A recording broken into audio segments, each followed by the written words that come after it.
بسم اللہ الرحمن الرحیم۔ سامعین کرام، آپ سن رہے ہیں اردو کہانی طلسم ہوش ربا کی جلد نمبر 6 اور یہ اس سلسلے کی قسط نمبر 38 ہے۔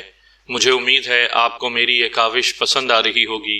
آپ نے اگر ابھی تک میرا چینل کہانی گھر سبسکرائب نہیں کیا تو ابھی میرے چینل کو سبسکرائب کر کے بیل نوٹیفیکیشن آن کر لیجئے تاکہ آنے والی ہر نئی کہانی کی اطلاع بر وقت آپ تک پہنچ سکے۔ افراسیاب باغ سیب میں ایک حوض کے کنارے بیٹھا جشن منا رہا تھا۔ یہ بات اسے معلوم ہو چکی تھی کہ اس کا خط پڑھتے ہی شرارہ جادوگر نے عمرو اور معروف وغیرہ سب کو طلسمی زنجیروں میں جکڑ دیا تھا۔ اسے اب دشمنوں یا باغیوں کی کوئی فکر نہ رہی تھی۔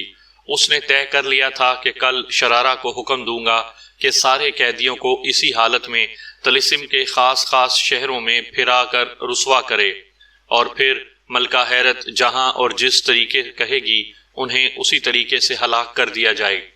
عمرو کے شاگرد عیاروں کے بارے میں نہ اسے یہ بات معلوم تھی کہ وہ گرفتار ہونے سے بچ گئے ہیں، نہ اسے ان کے بارے میں کچھ معلوم کرنے کا خیال ہوا۔ اس کے نزدیک سارے دشمن گرفتار ہو چکے تھے اور کوئی بھی ایسا اہم شخص باقی نہ رہا تھا جو انہیں چھڑا سکتا یا جس سے اسے اندیشہ ہو سکتا۔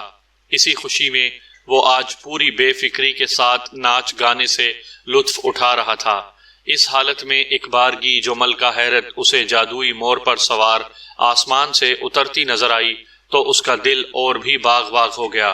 وہ سمجھا کہ شاید ملکہ دشمن قیدیوں کے بارے میں صلاح مشورے کرنے آئی ہے، یا ممکن ہے اپنی بہن بہار جادوگر کی رہائی کے لیے سفارش کرنا چاہتی ہو۔ لیکن جب ملکہ حیرت طاؤس سے اتر کر اس کے قریب آئی تو وہ یہ دیکھ کر حیران رہ گیا کہ فتح کی خوشی کے بجائے ملکہ کے چہرے پر ہوائیاں اڑ رہی ہیں۔ ملکہ حیرت نے آتے ہی دشمن کی رہائی اور شرارہ کی ماں لشکر تباہی کا سارا واقعہ فر بیان کیا۔ افراسیاب کا سارا نشہ ہرن ہو گیا، لیکن جلد ہی خود پر قابو پا کر لاپرواہی ظاہر کرتے ہوئے کہنے لگا، ملکہ اتنی سی بات پر پریشان نہ ہو۔ شرارہ جیسی لاکھوں کنیزیں اور اس جیسے ہزاروں لشکر تم پر قربان ہیں، مجھے عمرو کے شاگردوں کا خیال ہی نہ رہا۔ خیر، پرواہ نہ کرو، ناچ رنگ سے دل بہلاؤ، کل کسی ایسے جادوگر کو بھیجوں گا جو ان میں سے کسی ایک کو بھی زندہ نہ چھوڑے۔ ملکہ حیرت نے اس کی ان باتوں کا کوئی اثر نہ لیا، کچھ دیر خاموش رہی اور سوچتی رہی، پھر فکر مند لہجے میں کہنے لگی، میرے آقا، معاملہ اتنا آسان نہیں جتنا ہم اب تک سمجھتے آئے ہیں۔ حضور کی شان اور طلسم ہوش ربا کی آن ہمارے ایمان کی جان ہے۔ اگر اس میں کچھ فطور پڑ گیا، باغیوں کا فساد حد سے بڑھ گیا، تو کہیں ایسا نہ ہو کہ ہمیں خداوند سامری کے پوتے داؤد جادوگر کے سامنے شرمندگی اٹھانی پڑے۔ بات بگڑی تو وہ ضرور کہیں گے کہ مجھے کیوں نہ خبر کی۔ اب بہتر یہ ہے کہ انہیں سارا حال لکھ بھیجیے اور عرض کیجیے کہ اگر مناسب خیال کریں تو اس فتنے کو ختم کرنے کا خود ہی کوئی انتظام کریں۔ افراسیاب نے بڑی توجہ کے ساتھ ملکہ کی بات سنی۔ اس کے بعد بولا، ملکہ، اچھا کیا تم نے میری آنکھیں کھول دیں۔ اب میں ضرور حالات کے تقاضے کے مطابق کارروائی کروں گا، لیکن خداوند کے پوتے داؤد جادوگر ایسے نہیں کہ میں انہیں خط لکھوں۔ ان کا مرتبہ اتنا اعلیٰ ہے کہ میں اگر خود جاؤں، ہفتوں در پر پڑا رہوں، تب بھی شاید ان تک رسائی نہ پاؤں۔ ایسا کرتا ہوں کہ ان کے بجائے ان کے بھائی مصور جادوگر کو لکھتا ہوں، وہ ضرور میرے خط پر توجہ دیں گے۔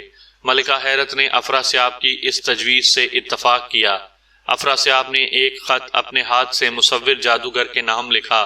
اس میں کل حالات شروع سے اب تک کے تحریر کیے، معروف اور دو عیاروں کی لڑائیاں اور مکاریاں تفصیل سے بیان کی، اور آخر میں مدد کرنے کی درخواست کی۔ یہ خط افراسیاب نے اپنے ایک سردار کے حوالے کیا اور بہت کچھ تحفے اور نذرانے ساتھ کر کے اسے مصور جادوگر کی خدمت میں روانہ کیا۔ افراسیاب کا یہ خط پڑھ کر مصور جادوگر کو اس پر بڑا ترس آیا۔ اس نے اپنی فوج کو تیار ہونے کا حکم دے دیا اور اعلان کیا کہ افراسیاب کی مدد کو میں جاؤں گا۔ مصور جادوگر کے بیٹے شکل کش جادوگر نے جو یہ اعلان سنا تو بھاگا ہوا باپ کے پاس آیا اور بڑی خوشامد کے ساتھ کہنے لگا، ابا حضور، چند معمولی باغیوں کے مقابلے میں آپ کا جانا آپ کی شان کے خلاف ہے۔ یہ بندہ بھی ہر ہنر میں طاق ہے، موقع عنایت کیجیے کہ اس مہم پر میں جاؤں اور افرا سے آپ کی فکر دور کر کے اسے اپنا احسان مند بناؤں۔ مصور نے پہلے تو بیٹے کو اس ارادے سے باز رکھنا چاہا، مگر جب اس نے زیادہ اصرار کیا تو وہ مان گیا۔ اجازت حاصل کر لینے کے بعد شکل کش اپنی فوج لے کر دھوم دھام کے ساتھ معروف کے مقابلے کے لیے روانہ ہوا۔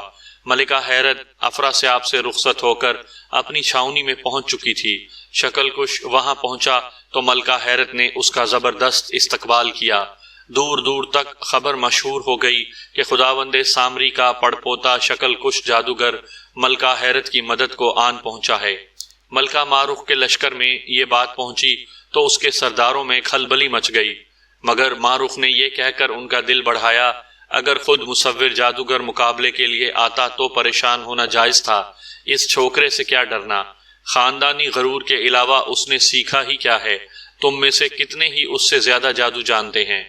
دوسرے دن شکل کش بڑے فخر غرور کے ساتھ اپنا جادوئی اژدہا دوڑاتا ہوا میدان جنگ میں آیا اور معروف کے لشکر کی طرف منہ کر کے کہنے لگا، اے نمک حرامو، تمہارے دن پورے ہو گئے، جو نہیں جانتا جان لے، جو نہیں پہچانتا پہچان لے، میرا نام شکل کش جادوگر ہے، پڑپوتا خداوند سامری کا ہوں، جسے اپنی زندگی پیاری ہو سر جھکائے، ہاتھ باندھے میرے پاس آئے، معافی طلب کرے جسے سرکشی پر ناز ہو، مرنے کے لیے تیار ہو جائے، اور حوصلہ ہو تو میرے مقابلے کو آئے۔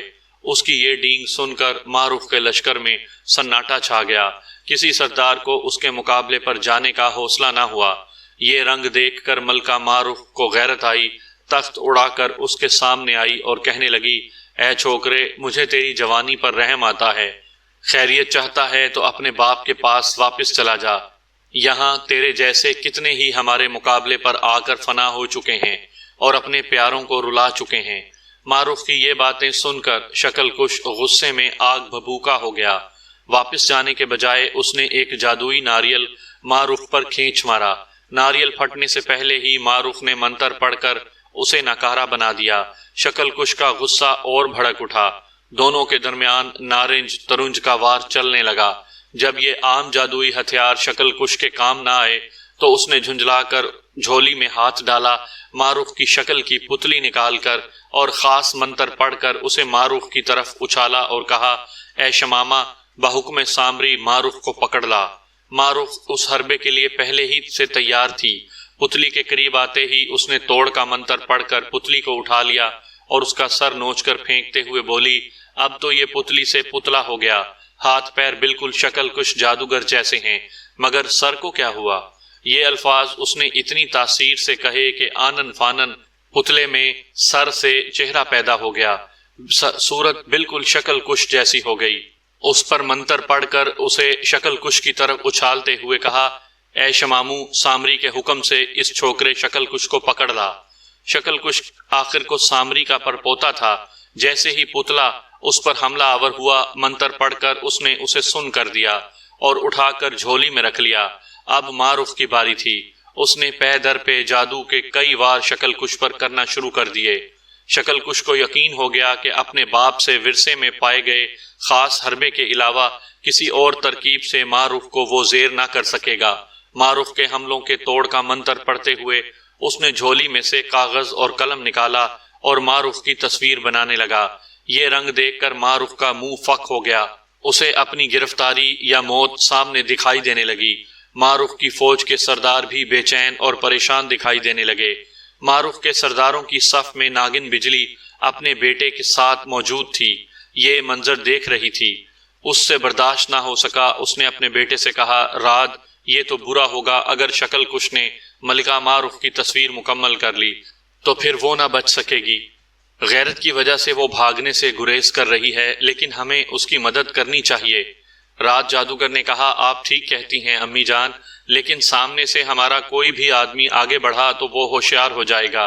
بس ایک ہی ترکیب ہے، میں زمین میں ڈوب کر اس کے پیچھے جا نکلتا ہوں اور نعرہ لگاتا ہوں، اگر وہ میرے نعرے سے بے ہوش ہو جائے تو جیسا آپ چاہیں ویسا کریں، ناکام رہوں تو پھر آپ ملکہ معروف کو اس کے سامنے سے ہٹا لینا، میری فکر نہ کرنا۔ ناگن بجلی نے سر کے اشارے سے رات جادوگر کی بات کی تائید کی۔ وہ کھسک کر ماں کے پیچھے آیا اور اس کی اوٹ میں ہو کر خاموشی کے ساتھ زمین میں ڈوب کر غائب ہو گیا۔ ماہ رخ گھبرا گھبرا کر شکل کش پر جادو کے وار کر رہی تھی، مگر شکل کش اس کا توڑ کرتے ہوئے برابر اس کی تصویر بنائے جا رہا تھا۔ ہاتھ پاؤں اور چہرے کا خاکہ تیار ہو چکا تھا، فقط ناک نقشہ بنانا باقی رہ گیا تھا۔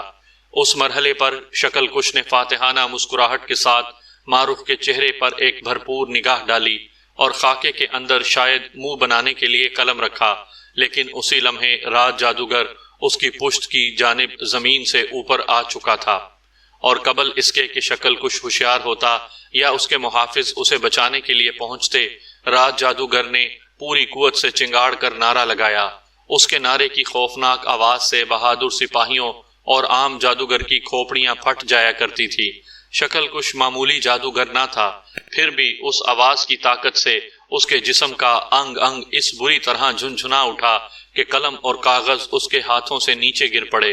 ماہ رخ کی تصویر نامکمل رہ گئی، اور جیسے ہی وہ انہیں اٹھانے کے لیے نیچے کو جھکا، چکرا کر بے ہوش ہو گیا۔ شکل کش کے محافظ جادوگروں اور سرداروں نے یہ نقشہ دیکھا تو دیوانہ وار راج جادوگر کو پکڑنے اور شکل کش کو بچانے کے لیے دوڑ پڑے۔ راج جادوگر فوراً ہی زمین میں ڈوب کر غائب ہو گیا۔